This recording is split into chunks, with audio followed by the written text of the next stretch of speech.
நாமக்கல் மாவட்டம் கொல்லிமலையில் மத்திய அரசின் ஐசிஏஆர் ஹைதராபாத் இந்திய நெல் ஆராய்ச்சி நிறுவனம் மற்றும் புதுச்சேரி காரைக்கால் பண்டித ஜவஹர்லால் நேரு வேளாண்மை கல்லூரி ஆராய்ச்சி நிலையம் ஆகியவற்றின் சார்பில் பழங்குடியின விவசாயிகளுக்கு மத்திய அரசின் 100% நிதி உதவியில் ஒருங்கிணைந்த பயிர் மேலாண்மை பயிற்சி முகாம் மற்றும் நலத்திட்ட உதவிகள் வழங்கும் நிகழ்ச்சி நடைபெற்றது. இந்நிகழ்ச்சிக்கு காரைக்கால் பண்டித ஜவஹர்லால் நேரு வேளாண்மை கல்லூரி மற்றும் ஆராய்ச்சி நிலைய முதல்வர் டாக்டர் ஏ புஷ்பராஜ் தலைமை வகித்தார். கொல்லிமலை பகுதியில் பயிரிடப்படும் நெல் பயிரில் பழங்குடியின விவசாயிகள் அதிக மகசூல் பெறுவதற்கான ஒருங்கிணைந்த பயிர் மேலாண்மை பயிற்சி இம்முகாமில் அளிக்கப்பட்டது.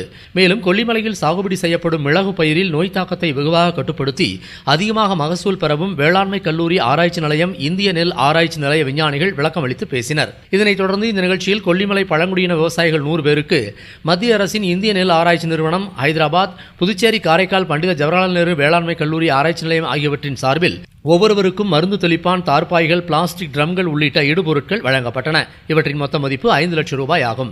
இதுகுறித்து ஹைதராபாத் இந்திய நெல் ஆராய்ச்சி நிறுவனத்தின் மலைவாழ் பழங்குடியின விவசாயிகளுக்கான திட்ட சிறப்பு அலுவலரும் துறை தலைவருமான முதன்மை விஞ்ஞானி டாக்டர் பி முத்துராமன் கூறும்போது, ஆடுதுறை, கோயமுத்தூர், திருவூர்குப்பம், அம்பாசமுத்திரம் முதலிய இடங்களில் நெல் ஆராய்ச்சி நிறுவனம் இருக்கிறது. அவர்களுக்கு பணம் வழங்குகிறோம்.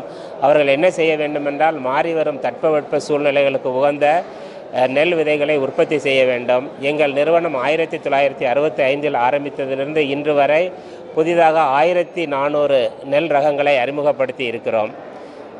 இந்த நெல் ரகங்கள் ஏதாவது 2 மாநிலங்களில் நன்றாக வந்தால் அதை சிவிஆர்சி என்று சொல்வார்கள். மத்திய விதை வெளியீட்டு கழகத்தின் மூலம் சென்ட்ரல் வெரைட்டல் ரிலீஸ் கமிட்டி மூலமாக வெளியிடுவோம். இந்த கொல்லிமலையில் முக்கியமான பிரச்சனை என்னவென்றால் மயில்களின் தொல்லை அதிகமாக இருக்கிறது.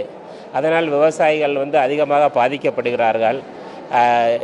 தெலுங்கானா மாநிலம் ஹைதராபாத்தில் ஒரு ஒருங்கிணைந்த ஆராய்ச்சி நடைபெற்று கொண்டு இருக்கிறது. இந்த மாதிரி அதுக்கு பேர் வெர்டபிரேட் பெஸ்ட் என்று ஆங்கிலத்தில் சொல்லுவார்கள். இந்த பறவைகளிலிருந்து எப்படி நெற்பயிரை பாதுகாப்பது என்பது, அதற்காக கலர் ரிபன்ஸ் கயிறு இதை கட்டினால் அந்த பறவைகள் நெற்பயிரை தாக்குவது குறையும்.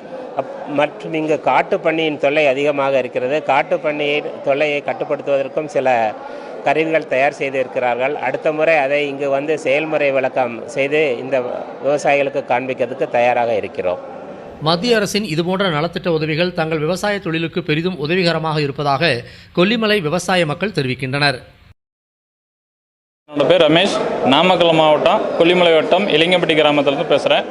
இப்போ இந்திய வேளாண் ஆராய்ச்சி நிலையம் நெல் ஆராய்ச்சி நிலையத்திலிருந்து காரைக்கால் அவங்க கொல்லிமலைக்கு ஒரு 100 பயனாளிகளுக்கு மருந்தடிக்கிற ஸ்ப்ரேயர், பேட்டரி ஸ்ப்ரேயர், அது இல்லாமல் தார்பாலின், அது இல்லாமல் பேரல், இது 3 கொடுத்துருக்காங்க.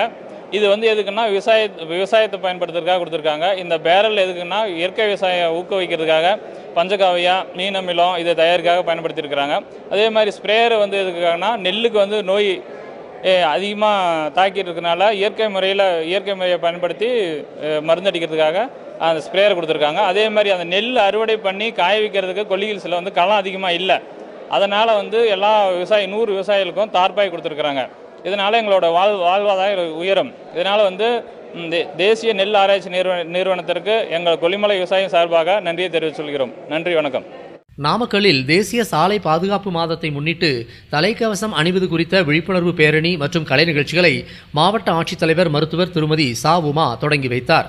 போக்குவரத்து துறை, காவல்துறை, நெடுஞ்சாலைகள் துறை மற்றும் தன்னார்வலர்கள் மூலம் பல்வேறு விழிப்புணர்வு நிகழ்ச்சிகள் நடைபெற்றன. மாவட்ட ஆட்சித்தலைவர் திருமதி சா உமா மாவட்ட ஆட்சியர் அலுவலக வளாகத்தில் மாவட்ட காவல் கண்காணிப்பாளர் திரு எஸ் ராஜேஷ் கண்ணன் முன்னிலையில் தலைக்கவசம் அணிவது குறித்த விழிப்புணர்வு பேரணியை தொடங்கி வைத்தார். இந்த பேரணியானது மாவட்ட ஆட்சியர் அலுவலகத்தில் தொடங்கி நள்ளிப்பாளையம், நாமக்கல் பேருந்து நிலையம், மோகனூர் சாலை, திருச்சி சாலை வழியாக பூங்கா சாலையில் நிறைவடைந்தது. இதில் காவல்துறையினர், தன்னார்வலர்கள், வாகன ஓட்டுநர்கள், பொதுமக்கள் உள்ளிட்ட 200க்கும் மேற்பட்டவர்கள் கலந்து கொண்டு தலைக்கவசம் அணிவதன் முக்கியத்துவம் குறித்து பேரணியாக சென்று பொதுமக்களுக்கு விழிப்புணர்வு ஏற்படுத்தினார்கள். இதேபோல ராசிபுரம், திருச்செங்கோடு, பரமத்திவேலூர் உள்ளிட்ட பகுதிகளிலும் தேசிய சாலை பாதுகாப்பு மாத விழிப்புணர்வு நிகழ்ச்சிகள் நடைபெற்றன. ஆண்டுதோறும் பிப்ரவரி 2ஆம் நாள் சர்வதேச ஈர நிலங்கள் தினம் கடைபிடிக்கப்படுகிறது.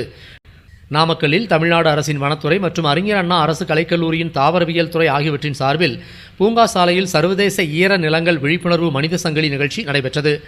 மாவட்ட வன அலுவலர் திரு கே ராஜாங்கம் இதனை தொடங்கி வைத்தார்.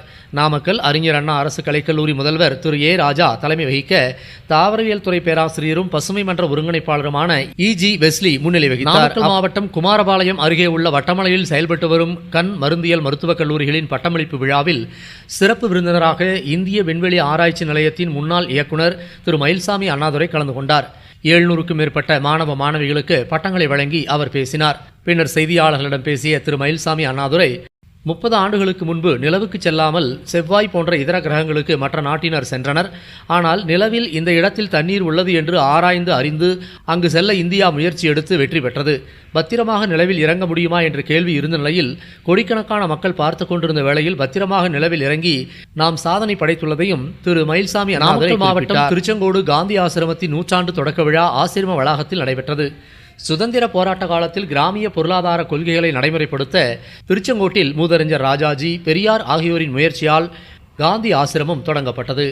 100 பழமை வாய்ந்த திருச்செங்கோடு காந்தி ஆசிரமத்தின் 100ஆண்டு விழாவில் வரகூராம்பட்டி பட்டேல் நகரில் தமிழ்நாடு நகர்ப்புற வாழ்விட மேம்பாட்டு வாரியம் சார்பில் வனத்துறை அமைச்சர் மருத்துவர் திரு மா மதிவேந்தன், மாவட்ட ஆட்சித்தலைவர் மருத்துவர் திருமதி சா உமா தலைமையில் அனைவருக்கும் வீடு திட்டத்தின் கீழ் 77 கோடி ரூபாய் மதிப்பீட்டில் கட்டப்பட்டுள்ள 848 அடுக்குமாடி குடியிருப்புகளில் முதற்கட்டமாக 121 பயனாளிகளுக்கு குடியிருப்பதற்கான ஒதுக்கீட்டு ஆணைகளை வழங்கினார். இந்நிகழ்ச்சியில் பேசிய அமைச்சர் திரு மா மதிவேந்தன், தமிழ்நாடு குடிநீர் வடிகால் வாரியத்தின் மூலம் குடிநீர் இணைப்பு மற்றும் கழிவுநீர் சுத்திகரிப்பு நிலையம் அமைத்தல் பணிகள் முழுமையாக முடிவடைந்த பிறகு அடுத்த கட்டமாக மற்ற பயனாளிகளுக்கும் குடியிருப்பிற்கான ஒதுக்கீட்டு ஆணைகள் வழங்கப்படும் என்றும் வனத்துறை அமைச்சர் மதிவேந்தன் தெரிவித்தார். சுதந்திரம் அடைந்து 75 ஆண்டுகளுக்கு பிறகு முதன்முறையாக நாமக்கல் மாவட்டம் போதமலையில் சாலை வசதி ஏற்படுத்தப்படுகிறது. மத்திய அரசின் நபார்டு திட்டத்தின் மூலம் 112 கோடி ரூபாயும், மாநில அரசின் பங்காக 28 கோடி ரூபாயும் என மொத்தம் 140 கோடி ரூபாய் மதிப்பிலான நிதி இதற்காக விடுவிக்கப்பட்டு சாலை அமைக்கும் பணிகள் தொடங்கப்பட்டுள்ளன. இதன் மூலம் போதமலையில் உள்ள கீழூர், மேலூர் மற்றும் கெடமலை ஆகிய பகுதிகள் சாலை வசதி பெறும். இதற்கான அடிக்கல் நாட்டும் விழா போதமலை அடிவாரத்தில் நடைபெற்றது. இதில் கலந்து கொண்ட மாநில வனத்துறை அமைச்சர் டாக்டர் மா மதிவேந்தன் இப்பணிகளுக்கு அடிக்கல் நாட்டி வைத்தார்.